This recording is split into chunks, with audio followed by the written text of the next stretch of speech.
we know that spring is on the way. There are certain signals you get.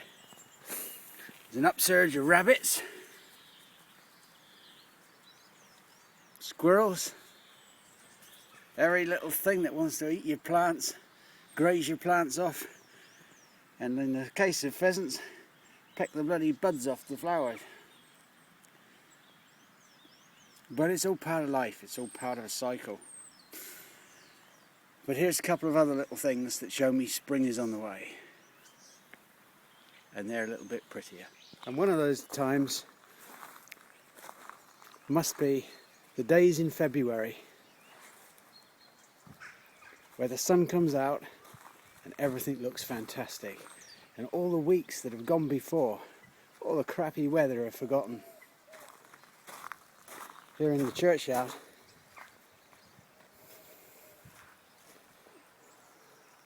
the snowdrops are out,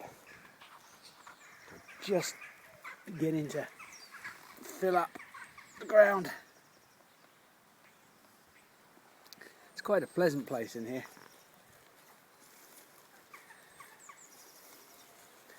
The old church is a ruin. 1868 they took the roof off. Used the roof for other buildings on the estate. At that time,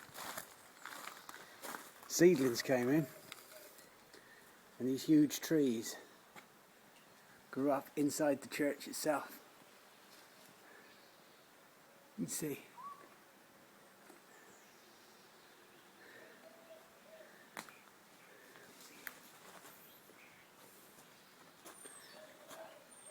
Great big trunks on these with the ivy growing up, but these are inside the church. One of the lovelier plants inside is this mahonia, and in February it has these lovely panicles of like yellow, nice clean foliage. It's a strange place. My old partner here at Eggleston Hall Gardens, he had the idea of developing it into a feature. It works quite well.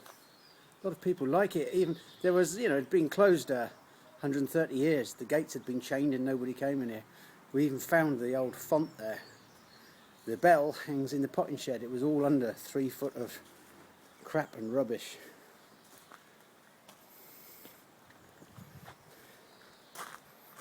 "130 years of detritus." The graves date back to the early 1600s. Here are the snowdrops again. There are swathes of them through here.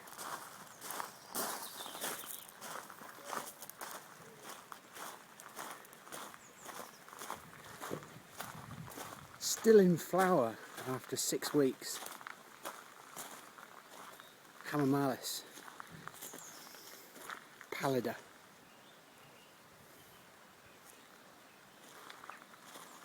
Beautiful thing.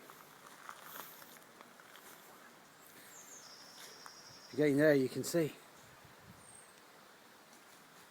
the tree coming out of the church. You go over to the window.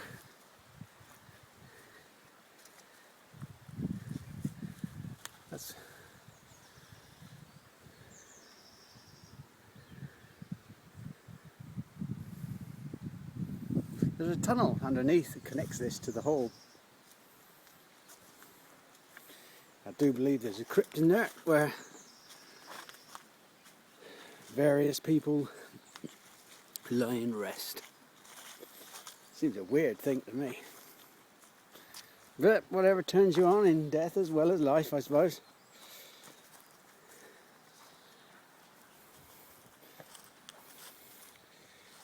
This is a heptacodium tree. You can see that has the wonderful exfoliating bark here. Sometimes called the 7 Sons of Xiang. It flowers, slightly fragrant flowers, beautiful little fluffy white flowers, and it flowers September, October. Very interesting thing. Heptacodium.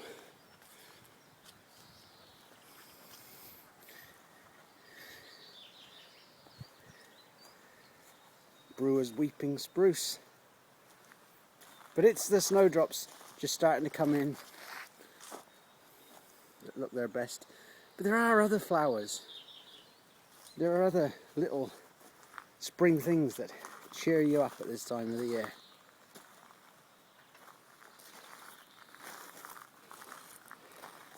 Snowdrops not to be outdone. They're all over the gardens. But the other little spring flower that everybody's after is the aconites. Look at this.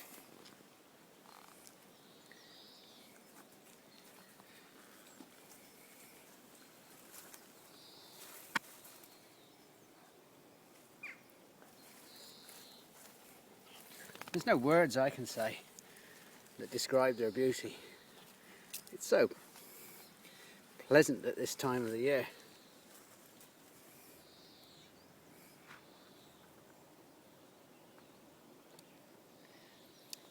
Eranthus hyemalis, the winter flowering aconite, or spring flowering aconite. Beautiful little thing. But there are other plants not to be outdone. If you have acid soil, or you're going to grow it in a container, you can get away with these lovely little winter heathers. The Caluna species. They're lovely, splashes of colour. Greens and yellows and reds. Absolutely delightful. And of course there's the reticulate irises. Iris reticulata. A variety here called Gordon.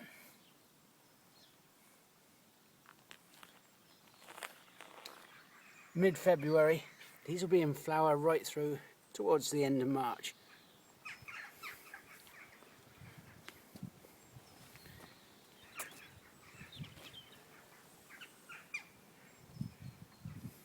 There's a little purple one there. Purple gem just starting to come out. Easy to grow. And beyond them, you have the Christmas box.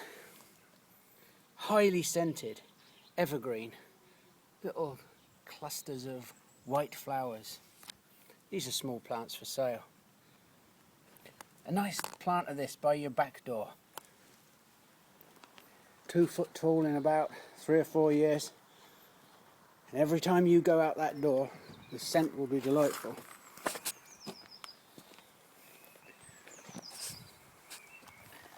And not to forget your beautiful hellebores, Christmas rose, Helleborus niger.